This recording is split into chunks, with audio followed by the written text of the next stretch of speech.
Mark Carney's immigration plan for Canada, what it means for the country. Canada's immigration model is entering a bold new era. With Prime Minister Mark Carney at the helm, sweeping changes are being proposed, signaling a shift from rapid growth to cautious control.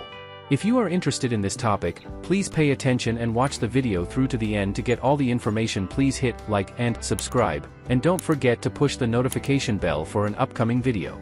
Canada's once celebrated immigration model is undergoing a dramatic transformation. Under the leadership of newly appointed Prime Minister Mark Carney, the government is stepping back from rapid population growth and embracing a more cautious, controlled approach to immigration. With public infrastructure stretched thin, Carney's new strategy is framed as a commitment to long-term sustainability, even if it means reducing immigration numbers and tightening the rules. Below, we break down every major component of this new plan and what it means for future immigrants. Annual immigration caps introduced under the new plan. One of the most significant shifts under Carney's leadership is the introduction of lower immigration caps in the annual immigration levels plan. Canada will admit 395,000 permanent residents in 2025, dropping to 380,000 in 2026, and 365,000 by 2027. This video a reversal from the previous policy of continuous growth. The ultimate goal? To keep immigration levels below 1% of the national population, easing pressure on housing markets, job availability, and overstretched healthcare services. Carney is reinforcing the gradual downward trend initiated by his predecessor, signaling a major reset in immigration priorities. Crackdown on temporary residents. Another cornerstone of the Carney immigration policy is a focused effort to reduce Canada's ballooning temporary resident population. As of early 2025, over 3 million temporary residents, roughly 7.25% of the total population, are living in the country. By 2027, the Liberal government now aims to bring that number down to below 5%. This includes strict oversight of international students, temporary foreign workers, and non-permanent visa holders. Only select pathways to permanent residency will be available, mostly for those already integrated into Canadian society.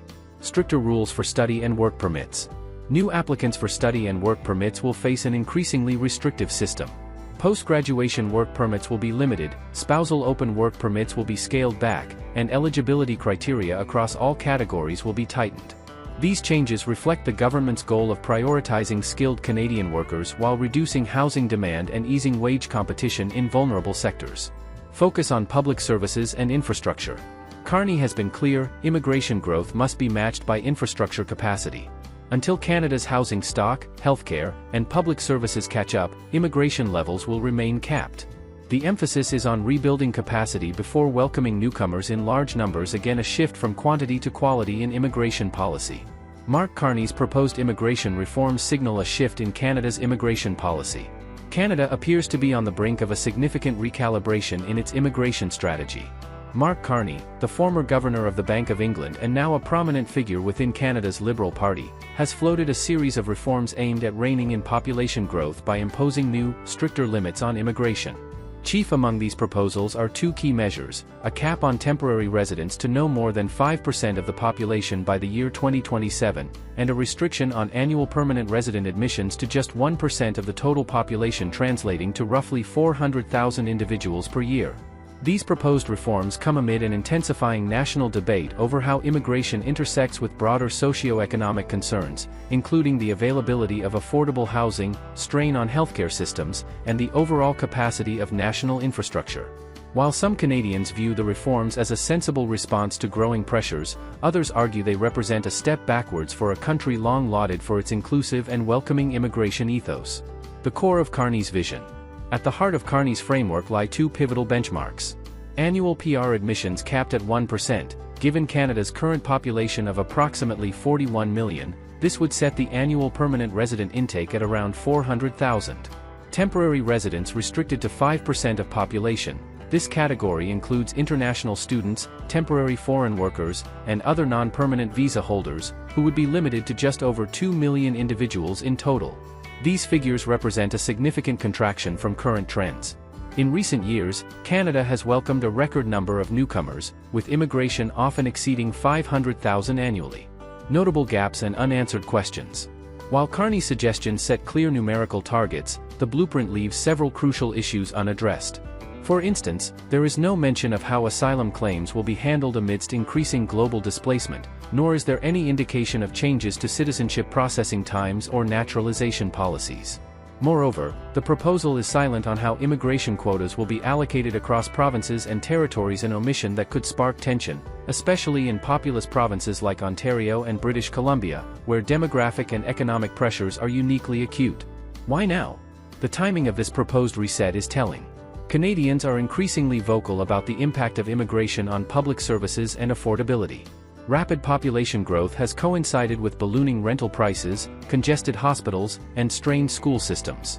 Carney's proposal appears to aim for a balanced approach, slowing immigration to align more closely with the nation's infrastructural capacity, while still recognizing its vital role in economic growth.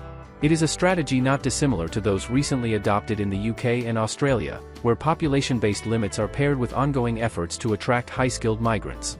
Implications for prospective migrants. Should these reforms be enacted, those hoping to settle in Canada will face a considerably more competitive landscape.